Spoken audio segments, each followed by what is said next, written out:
Hello, আসসালামু আলাইকুম। This is Nafisa, একজন বাংলাদেশ। আমি কাজ করছি বর্তমানে বাংলাদেশে করোনা ভাইরাস কোভিড-19 ক্রাইসিসে ঢাকা শহরের কিছু পরিবারের কাছে উপহার হিসেবে খাদ্য সামগ্রী পৌঁছে দেওয়ার জন্য। এবং আমার এই উদ্যোগে আমাকে অনেকেই এখন পর্যন্ত সহযোগিতা করেছেন এবং অনুপ্রেরণা দিয়ে আসছেন। তাদেরকে অসংখ্য ধন্যবাদ জানাতে চাই আমার এই ভিডিওটার মাধ্যমে। এবং একজন মানুষ যিনি আমার কাছে সরাসরি তার উপহার পৌঁছে দিয়েছেন এবং এই উপহারটা কিন্তু আমি গতকালকেই পৌঁছে দিয়েছি ঢাকা শহরের কিছু পরিবারের কাছে। এবং তিনি হচ্ছেন সবার পরিচিত বাংলাদেশ জাতীয় ক্রিকেট দলের ওয়ানডে অধিনায়ক তামিম ইকবাল খান। আজকের এই ভিডিওটার মাধ্যমে আমি তাকে ধন্যবাদ জানাতে চাই এবং তাকে একটা স্যালুট জানাতে চাই যে তিনি সরাসরি আমার মতো স্বেচ্ছাসেবীর পাশে এসে দাঁড়িয়েছেন এবং অবশ্যই বাংলাদেশের যে মানুষগুলো বা ঢাকা শহরের মধ্যে যে মানুষগুলোর কাছে খাবার পৌঁছাচ্ছে না তাদেরকে উনি উপহার হিসেবে কিছু খাবার পৌঁছে দিয়েছেন। এবং আমি আমার এই ভিডিওটার মাধ্যমে তাদেরকেও জানাতে চাই যারা সরাসরি মাঠে নেমে কাজ করতে পারছেন না, তারা কিন্তু খুব সহজেই তামিম ইকবালের মতো পেছন থেকে আমাদেরকে অনুপ্রেরণা দিয়ে সরাসরি সহযোগিতা দিয়ে কিছু পরিবারের কাছে আপনার উপহারও পৌঁছে দিতে পারেন। আপনার ঘরের বাড়তি কোনো খাবার দিয়েও কিন্তু আপনি একটা পরিবারের পাশে দাঁড়াতে পারেন। আপনার ঘরের বাড়তি চাল, ডাল, আলু, পেঁয়াজ এগুলো শেয়ার করলেও কিন্তু আপনি আমাদের মতো স্বেচ্ছাসেবীদের মাধ্যমে কিছু পরিবারের কাছে কয়েকদিনের বাজার পৌঁছে দিতে পারেন। এবং যাতে একটা পরিবারের যেই আনন্দ, যে উচ্ছ্বাস, সেটা ভাষায় প্রকাশ করার মতো না। আমি আপনাদের কাছে অনুরোধ করব, যারা এই মুহূর্তে সচ্ছল আছেন এবং আমাদের দেশের এই দুর্যোগ মোকাবেলায় পাশে দাঁড়াতে চান, তারা কিন্তু আমাদেরকে একটু জানালেই আমরা আপনার দরজা থেকে আপনার সহযোগিতা নিয়ে পৌঁছে দেব সেই সব পরিবারের কাছে যারা হয়তোবা লজ্জায় কারো কাছে মুখ ফুটে বলতেও পারছেন না তাদের এই মুহূর্তে সংকট।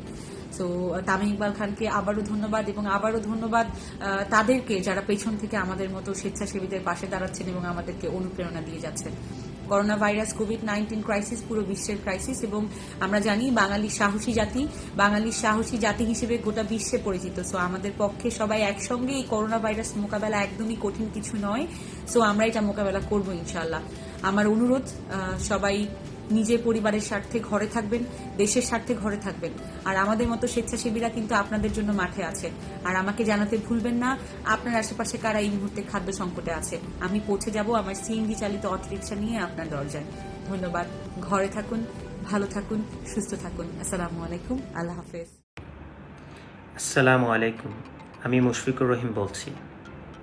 ইতিমধ্যেই আমরা জেনেছি অনেক বাংলাদেশি যারা ইউএসএ, ইউকে, সিঙ্গাপুর, ইতালি সহ পৃথিবীর বিভিন্ন দেশে অবস্থান করছেন, তারা কোভিড-19 দ্বারা আক্রান্ত হয়েছেন এবং ইন্তেকাল করেছেন। তাদের প্রতি আমি সমবেদনা জানাচ্ছি।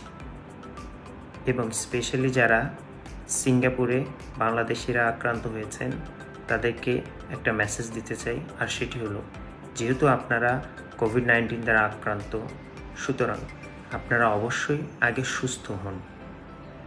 এটা খুবই স্বাভাবিক যে আপনারা অবশ্যই উদ্বিগ্ন আছেন আপনাদের পরিবার নিয়ে যারা বাংলাদেশে অবস্থান করছেন, কিন্তু এটাও ভুলে গেলে চলবে না, আপনাদেরকে আগে সুস্থ হতে হবে।